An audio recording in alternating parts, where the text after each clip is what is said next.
Assalamualaikum warahmatullahi wabarakatuh. Salam sejahtera untuk kita semua. Perkenalkan, saya Barkah Bangkit Wijaya MPD, dosen aktif pada program studi pendidikan musik Fakultas Bahasa dan Seni Universitas Negeri Jakarta.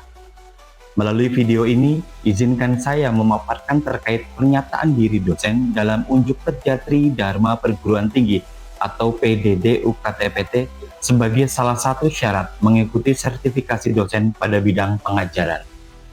Pada kesempatan ini, saya akan menjelaskan mata kuliah yang saya ampu sesuai dengan bidang keahlian saya, yaitu IBMSM atau mata kuliah interaksi belajar mengajar seni musik.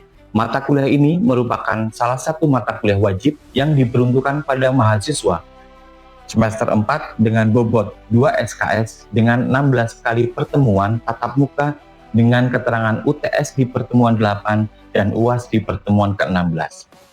Bahan kajian mata kuliah ini memberikan mahasiswa fokus pada keterampilan dasar mengajar seni musik. Bahan-bahan pengajaran materi dalam mata kuliah ini adalah pengertian interaksi, pengertian komunikasi, pengertian interaksi belajar mengajar, pengelolaan kelas yang mencakup pengertian pengelolaan kelas dan pengelolaan pembelajaran, jenis-jenis pengelolaan kelas, masalah pengelolaan kelas, model-model pembelajaran dan pengembangannya, serta model pembelajaran musik, program remedial dan keterampilan dasar mengajar.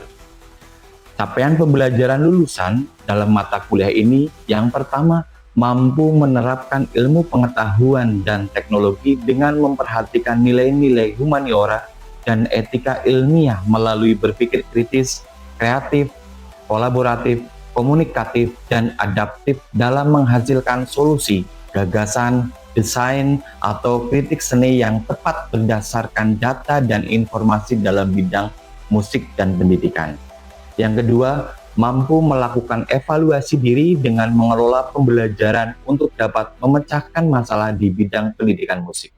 Yang ketiga, mampu mendesain, melaksanakan, dan mengevaluasi pembelajaran serta mengembangkan pembelajaran musik berdasarkan konsep-konsep pendidikan musik secara komprehensif dan berorientasi life skill.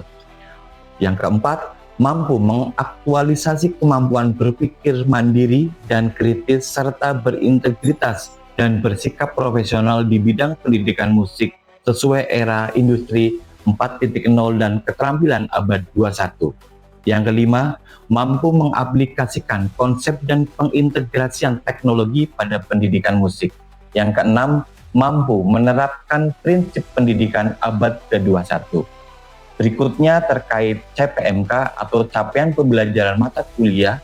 Yang pertama, mahasiswa mampu menjelaskan hakikat interaksi belajar mengajar.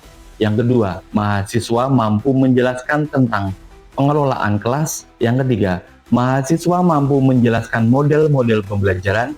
Yang keempat, mahasiswa mampu menjelaskan program remedial dan pengayaan. Yang kelima, mahasiswa mampu menjelaskan keterampilan dasar mengajar. Berikutnya terkait 3 komponen dalam pembelajaran ini adalah DIA atau Delivery, Interaction, dan Assessment. Delivery yang saya lakukan adalah memberikan RPS dan juga materi kepada mahasiswa yang dilakukan melalui presentasi interaktif secara langsung untuk mendukung pemahaman mahasiswa. Materi yang saya sampaikan didukung oleh media pembelajaran PPT, media digital berupa video pembelajaran audiovisual, serta didukung oleh aplikasi Canva. Berikutnya adalah interaction. Interaksi yang saya lakukan kepada mahasiswa sebagai komunikasi 2 arah dengan melakukan diskusi, tanya jawab, kolaborasi, dan juga refleksi bersama. Selanjutnya ada assessment atau penilaian. Yang saya lakukan dalam mata kuliah ini adalah penilaian formatif dengan menilai proses mahasiswa berupa kuis, tugas proyek, individu, dan juga sikap serta keterampilan sesuai dengan RPS. Berikutnya asesmen sumatif. Yang saya lakukan adalah penilaian akhir mahasiswa pada ujian tengah semester dan juga ujian akhir semester. Metode pembelajaran yang saya lakukan menggunakan ceramah, demonstrasi, latihan, diskusi, case-based learning, dan project-based learning yang melibatkan mahasiswa secara individu dan kelompok. Evaluasi pembelajaran menggunakan penilaian langsung berupa unjuk kerja atau perform, dan penilaian kognitif mata kuliah ini menunjang profil lulusan sebagai pendidik musik dan wirausaha musik. Adapun penilaian dalam mata kuliah IBM-SM terdiri dari beberapa komponen, sesuai dengan SK Universitas, partisipasi mahasiswa 10%, tugas 20%, UTS 30%, dan UAS 40%. Dengan kriteria penilaian yang terlampir di dalam RPS serta kriteria penilaian tersebut menjadi pedoman kelulusan mahasiswa dalam mengikuti perkuliahan. Sumber referensi yang ada di dalam mata kuliah ini juga terlampir di dalam rencana pembelajaran semester. Komitmen ini merupakan bagian dari upaya untuk memberikan layanan pendidikan terbaik kepada mahasiswa dan institusi. Melalui proses sertifikasi dosen ini, saya berharap dan terus memberikan kontribusi nyata dalam pengembangan pendidikan tinggi, khususnya di bidang pendidikan musik, serta menghasilkan lulusan yang kompeten, berkarakter, dan siap memberikan manfaat bagi masyarakat serta dunia pendidikan. Sekian, terima kasih. Mari kita saksikan video pembelajaran berikut. Wassalamualaikum warahmatullahi wabarakatuh.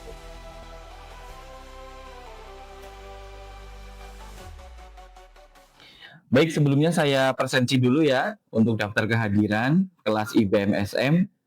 Elsa Ayuta Putri. Terima kasih. Aina Rahma Ramadan Firdaus. Baik. PJ dipastikan sudah hadir semua ya? Siapa sudah hadir? Baik, nanti tinggal PJ yang akan menceklis berikutnya.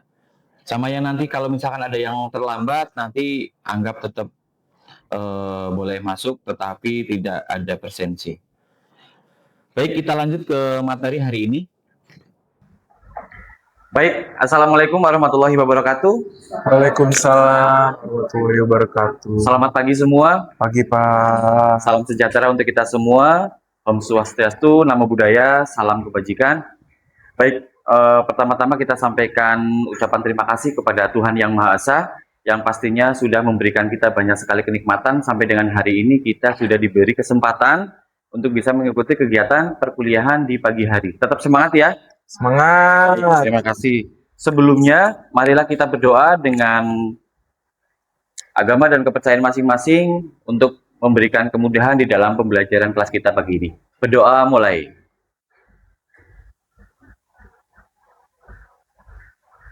Berdoa selesai. Baik, terima kasih. Pertemuan kita hari ini adalah terkait tentang IBM-SM, interaksi belajar mengajar seni musik. Karena apa? Nanti saudara-saudari itu akan terjun ke lapangan. Di semester depan, saudara akan praktik di sekolah ya, yang pastinya butuh mental. Karena apa? Pendidik tidak hanya bisa skill musik saja, tetapi harus ada mental untuk bisa berlatih mengajar di depan peserta didik. Untuk interaksi dan komunikasi kita sedikit mengulang materi yang minggu-minggu lalu kita sudah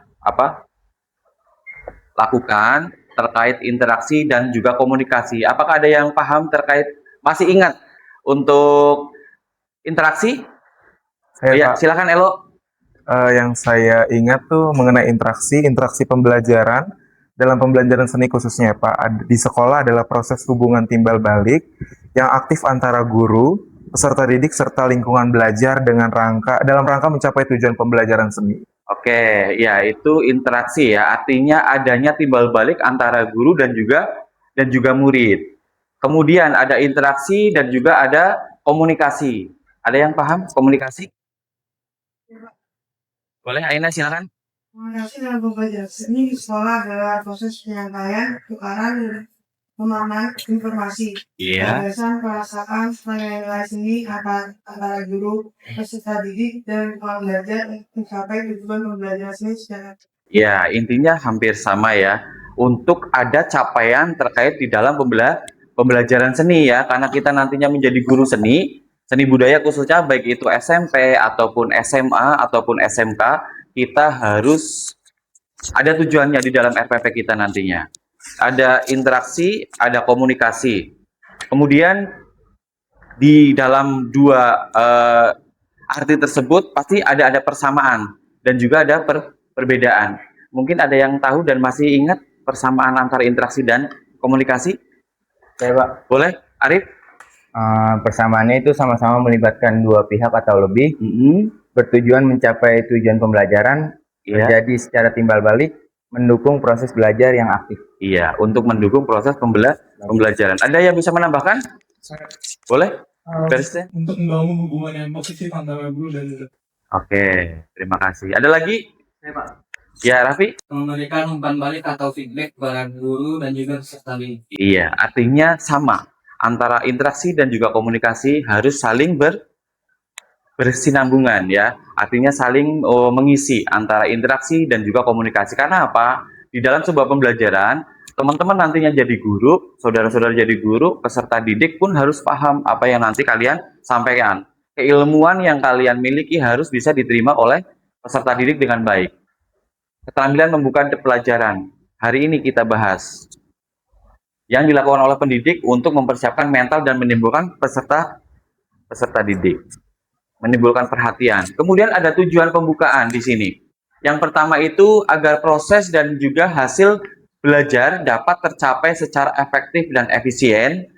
Kemudian timbulnya perhatian dan motivasi. 3. Membantu mempersiapkan diri agar sejak semula sudah dapat membayangkan pelajaran yang akan dipelajari. Terus kemudian di dalam komponen membuka dan menutup sebuah pelajaran itu ada apersepsi. Apersepsi itu begini, artinya sebelum teman-teman nanti memasuki materi pembelajaran yang akan kalian sampaikan di dalam RPP, teman-teman, saudara-saudara ini harus paham dulu. Misalkan kita akan membahas terkait musik ataupun lagu daerah. Apersepsi apa yang harus kita lakukan pertama kepada peserta didik? Jangan langsung kita masuk begitu sampai kelas, kemudian langsung disampaikan, ayo anak-anak kita langsung belajar lagu daerah. Kan belum tentu semua itu akan senang dengan musik. Belum tentu di dalam satu kelas itu akan paham ataupun menyukai musik, itu enggak aja. Karena apa? Kita pun selaku guru itu harus bisa menguasai psikologi massa peserta didik. Ada yang suka menggambar, ada juga yang suka olahraga. Belum tentu semua suka musik. Jadi kita juga nggak paham dulu terkait itu. Jadi apersepsi kita bawa dulu. Ada yang suka menyanyi, begitu dulu. Menyanyi apa? Apakah yang lagi viral ataukah lagu anak-anak apa begitu. Sebelum kita masuk ke lagu-lagu daerah ataupun yang ada di RPP pembelajaran kita. Jadi butuh persepsi dulu kita. Persepsi kita butuhkan di situ. Yang kemudian menimbulkan motivasi. Saya Pak bisa menyanyi lagu nasional. Saya Pak bisa menyanyi lagu yang lagi viral apa. Oh, tetap kita harus satu fokus tujuan untuk mengenalkan lagu-lagu daerah. Ada membuat kaitannya dengan pembelajaran yang kita sampaikan. Intinya apersepsi itu dibawa sebelum kita sampai dengan ke pusat inti di dalam pembelajaran. Kemudian prinsip membuka pelajaran. Yang pertama singkat, padat dan juga jelas. Jangan terlalu banyak prolog-prolog yang mungkin tidak penting di dalam sebuah pembelajaran. Berikutnya tidak diulang-ulang dan tidak berbelit-belit ya, intinya padat ya, singkat itu. Berikutnya menggunakan bahasa yang mudah dipahami.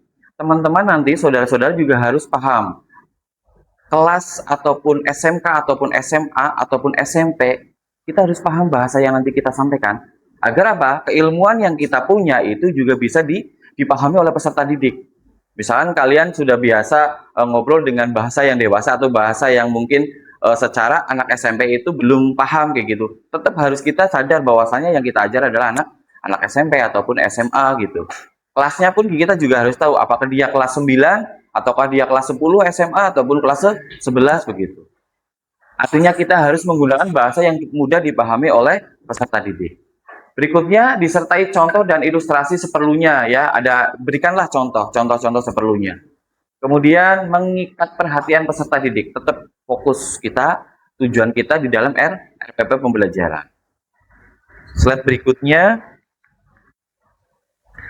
Keterampilan menuntut pembelajaran. Kegiatan yang dilakukan oleh pendidik untuk mengetahui pencapaian tujuan dan pemahaman peserta didik terhadap materi yang telah dipelajari serta mengakhiri kegiatan.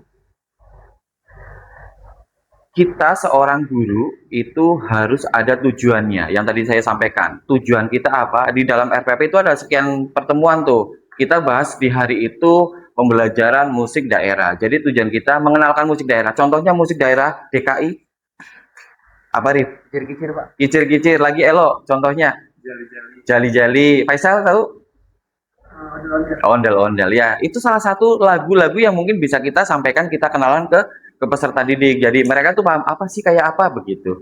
Nanti kita pun tuliskan, kita contohkan materi-materi ataupun syair lagu yang ada di dalam contoh-contoh lagu daerah yang kita akan pelajari.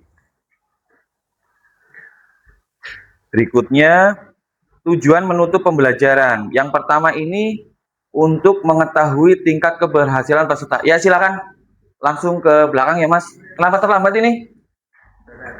Oh, kesiangan. Oh ya, silakan. Nggak apa-apa, besok lagi jangan terlambat ya. Ya. Berikutnya untuk saya ulangi, tujuan menutup pembelajaran itu yang pertama untuk mengetahui tingkat keberhasilan peserta. Jadi nanti kita cek, apakah ada yang sudah hafal lagu ondel-ondel? Belum. Apakah ada yang sudah hafal lagu kicir-kicir? Sedikit. Nah, itu kita punya standar untuk tingkat keberhasilan kita, ya. Apakah kita di dalam menyampaikan itu terlalu cepat? Apakah kita di dalam memberikan materi itu terlalu pelan gitu? Kita nanti paham tingkat keberhasilan di situ. Yang kedua, mengukur sejauh mana tujuan dan indikator pembelajaran telah tercapai. Target kita anak-anak peserta didik itu hafal dan bisa menyanyikan lagu daerah kayak gitu. Berikutnya, mengevaluasi keberhasilan pendidik di dalam mengaplikasikan RPP yang telah dipersiapkan. Evaluasi keberhasilan. Ya, mungkin nanti teman-teman itu coba untuk memberikan evaluasi. Siapa yang bisa menyanyikan lagu daerah kicir-kicir? Silahkan maju. Itu nanti bisa menjadi evaluasi. Evaluasi itu bisa dalam bentuk nilai. Oh, si A ini udah bisa. Oh, si B ini belum begitu. Jadi keberanian itu juga nanti menjadikan nilai ataupun asesmen kalian sebagai pendidik untuk memberikan nilai kepada murid-murid begitu. Jadi ada hasilnya ya. Jadi di RPP kalian yang dibuat nanti itu akan ada hasil yang kemudian bisa disampaikan sebagai catatan dokumentasi untuk hasil penilaian. Berikutnya, komponen menutup pembelajaran. Yang pertama ini untuk mengetahui tingkat keberhasilan peserta. Sama halnya yang tadi, ada tingkatan yang kemudian kita pahami. Oh, dari sekian anak itu yang bisa menyanyikan lagu kicir-kicir cuma 3, cuma 4. Oh, yang lainnya itu hanya masih senang saja atau baru kenal dengan lagu-lagu daerah. Itu nanti teman-teman bisa langsung mengetahui itu tingkat-tingkat untuk keberhasilan peserta didiknya. Yang kedua ini mengukur sejauh mana tujuan dan indikator pembelajaran telah tercapai, sama ya. Yang ketiga juga mengevaluasi. Berikutnya adalah tahapan penutupan pembelajaran. Yang pertama merangkum. Guru bersama siswa menyimpulkan inti materi yang telah dipelajari. Tujuannya agar siswa memahami poin-poin penting dan tidak kehilangan gambaran besar. Rangkumannya intinya materi hari ini adalah mempelajari musik daerah DKI. Jadi targetnya itu, siswa bisa mempelajari musik daerah DKI dengan contoh lagu mungkin bisa kicir-kicir, ondel-ondel, jali-jali begitu ya. Kemudian berikutnya ada refleksi. Siswa diajak untuk mengungkapkan apa yang sudah dipahami, kesulitan yang dialami dan pengalaman belajar mereka. Bisa melalui tanya jawab atau tulisan singkat. Jadi tetap teman-teman, saudara-saudari itu sebagai seorang guru menanyakan kembali terkait hari ini. Apakah ada pertanyaan? Seperti itu. Sama halnya saya nanti di akhir pembelajaran ini akan saya tanyakan. Apakah dalam pembelajaran pembukaan dan penutup materi perkuliahan hari ini ada pertanyaan? Sama halnya seperti itu juga. Artinya kita menanyakan keberhasilan kita di dalam memberikan materi hari itu tercapai atau tidak kepada peserta didik. Berikutnya evaluasi. Guru memberikan penilaian bisa berupa pertanyaan lisan, kuis singkat atau tugas ringan untuk mengetahui tingkat pemahaman siswa terhadap materi. Sama lah halnya, intinya kita memberikan penilaian kepada peserta didik. Berikutnya tindak lanjut atau follow up. Guru menyampaikan rencana pembelajaran berikutnya atau memberikan tugas. Nah, di akhir pembelajaran seorang peserta didik dan guru itu nanti Kalau mereka memang belum paham, berarti silakan sampai rumah nanti dipelajari lagu-lagu yang bisa dipahami untuk lagu daerah kayak gitu. Jadi PR-nya silakan ini dipelajari dan carilah mungkin apa namanya contoh video ataupun apapun itu atau MP3 ataupun video audio visual yang terkait dengan lagu daerah. Silakan dibuka nanti sama mama sama papanya untuk dilatih di rumah. Jadi tetap ada evaluasi itu untuk PR kita. Jadi memberikan tugas kepada siswa untuk bisa di pertemuan berikutnya paham terkait pembelajaran yang akan yang dilanjutkan. Dan juga mungkin bisa ditambahkan kalau hari ini kita membahas terkait tentang musik daerah, di pertemuan berikutnya kita membahas terkait musik ataupun lagu-lagu nasional. Bahkan lagu-lagu nasional itu bisa setiap hari Senin kita nyanyikan. Ada lagu wajib Indonesia Raya, kemudian ada lagu nasional, contohnya mungkin ada lagu nasional yang dipahami. Lagu nasional Tanah Airku. Indonesia Pusaka. Iya, jangan sampai kita nggak paham ya. Pancasila hafal nggak? Hafal dong, jangan sampai nggak hafal. Masa mahasiswa semester 4 nggak hafal? Baik, itu. Nah, mungkin hari ini Pak Barka akan menyampaikan contoh. Saya minta contoh, mungkin ada yang bisa menutup dan juga membuka pelajaran. Nanti kira-kira siapa yang bisa? Dari perempuan? Siapa? Boleh Elsa ke depan. Jadi nanti mencoba mempraktekkan karena Elsa juga nanti kan jadi guru ya kan? Iya, Pak. Nah, nanti silakan dipraktekkan. Coba hanya membuka saja dan juga menutup. Oke. Saya ceritanya sama anak-anak SMA ya, Pak. Oh, boleh. Untuk tingkat SMA boleh, silakan. Oke, Assalamualaikum warahmatullahi wabarakatuh. Selamat pagi teman-teman semua. Oke, hari ini kita bakal belajar salah satu dari alat musik tradisional dari Jawa, yaitu angklung. Untuk belajar angklung ini kita akan belajar angklung itu dari mana, cara maininnya kayak gimana, kayak gitu ya. Siap semuanya? Siap. Oke, Pak. Mulai. Iya, itu penutupnya. Itu pembukanya ya, contoh pembukanya. Boleh penutupnya, Elsa. Oke, setelah kita tadi praktek mainin angklung, udah paham belum semuanya? Paham belum? Setelah tadi kita praktek mainin angklung itu dari mana, cara mainannya kayak gimana, dia terbuat dari bahan apa, udah paham belum semuanya? Oke, next pertemuan kita bakal belajar bawain lagu-lagu yang tadi kita udah pelajarin ya. Tapi untuk PR-nya sesuai dengan kelompok yang sudah dibagikan, kalian akan mainin angklung dengan lagu Tanah Airku. Siap? Jangan lupa semuanya latihan biar temponya pas sama kelompoknya masing-masing. Oke? Oke, mari kita berdoa menurut agama dan kepercayaan masing-masing untuk menutup pelajaran. Berdoa dimulai. Udah selesai. Oke, Pak. Oh ya, terima kasih. Tepuk tangan buat Elsa. Ya, terima kasih Elsa. Silakan duduk. Ya, intinya itu kita belajar terkait pembuka dan penutup. Itu dari perempuan. Dari laki-lakinya, ada yang bisa dari laki-lakinya? Faisal, boleh coba ya. Jadi nanti kita di lapangan tidak grogi nanti kita di lapangan. Karena ada begini, pengalaman yang lalu-lalu, cutting kalian itu baru masuk aja langsung ngeblank. Saya mau ngajar apa ini? Begitu padahal RPP-nya dia bawa begitu. Tetapi ya karena kadang kita mental itu perlu penyampaian bahasa tubuh dan juga yang kemudian bisa kita kuasai sebagai seorang pendidik itu perlu dilatih. Minimal di rumah itu bercermin, menyampaikan sesuatu, memberikan apresiasi dan sebagainya itu adalah bentuk cara-cara kita seorang guru pendidik memberikan keilmuannya untuk ke peserta didik. Silakan Faisal, coba dari laki-laki. Sebelumnya saya mulai langsung ya Pak. Ya, silakan. Sebelumnya Assalamualaikum warahmatullahi wabarakatuh. Selamat pagi teman-teman semua. Selamat pagi anak-anak. Jadi saya mau ngajar ini Pak. Tingkatannya SMA Pak. Oh, tingkatan SMA juga. Mau memberi materi tentang notasi musik. Oh, notasi musik boleh. Jadi bagaimana kabarnya teman-teman semua? Apakah sudah sarapan? Sudah, belum. Oh, ada yang belum. Lemes. Oke. Jadi tanpa berlama-lama, jadi pada kesempatan kali ini kita akan mempelajari tentang notasi musik. Mungkin di pertemuan sebelumnya kita sudah mempelajari tentang tangga nada.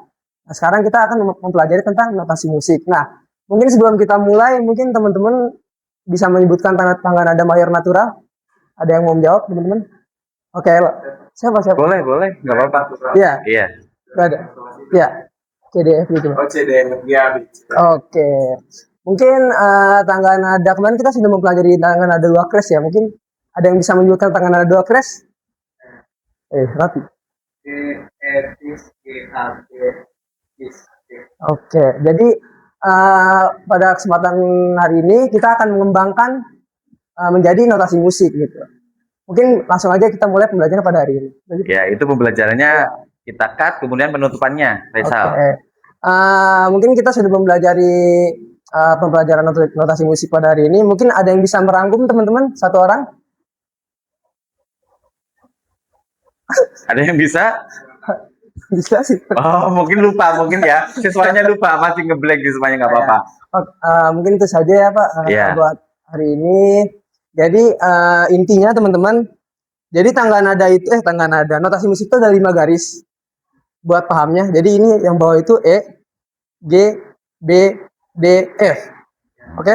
E, G, B, D, F. Nah kalau sela-selanya F, A, C, E, Fes gitu. Oke, mungkin itu saja ya pembelajaran hari ini. Kurang lebih mohon maaf. Assalamualaikum warahmatullahi wabarakatuh. Waalaikumsalam warahmatullahi wabarakatuh. Sekarang saya duduk. Baik, terima kasih. Mungkin itu intinya di dalam pembelajaran pertemuan ke-13 kita adalah mencoba berlatih untuk membuka dan menutup sebuah pembelajaran. Kemudian untuk pertemuan berikutnya adalah pertemuan ke-14 dan pertemuan ke-15. Saya berharap untuk tugasnya di minggu depan, saudara mencoba untuk observasi langsung. Observasi di sekolah-sekolah, boleh di SMP, boleh di SMA, boleh di SMK, yang ada kaitannya dengan guru-guru seni budaya. Jadi di akhir proyek kita UAS itu nanti kalian membuat laporan terkait observasi yang kalian dapatkan.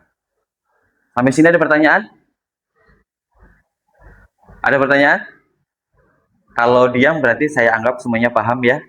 Oke, ya baik. Mungkin itu untuk perkuliahan kita hari ini, dan jangan lupa tugasnya, UASnya 2 minggu lagi, observasi, kemudian 1 minggu untuk membuat laporan terkait observasi yang teman-teman, yang saudara-saudara dapatkan di lapangan.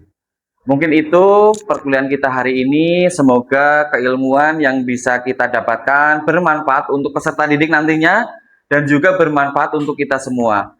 Kurang lebihnya dari saya, mohon maaf jika banyak penyampaian ataupun materi yang kurang bisa dipahami ataupun terlalu cepat di dalam menyampaikan sebuah kegiatan hari ini. Mohon dimaafkan.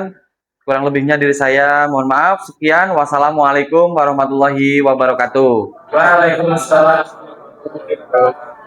Terima kasih, selamat pagi semuanya. Sama-sama.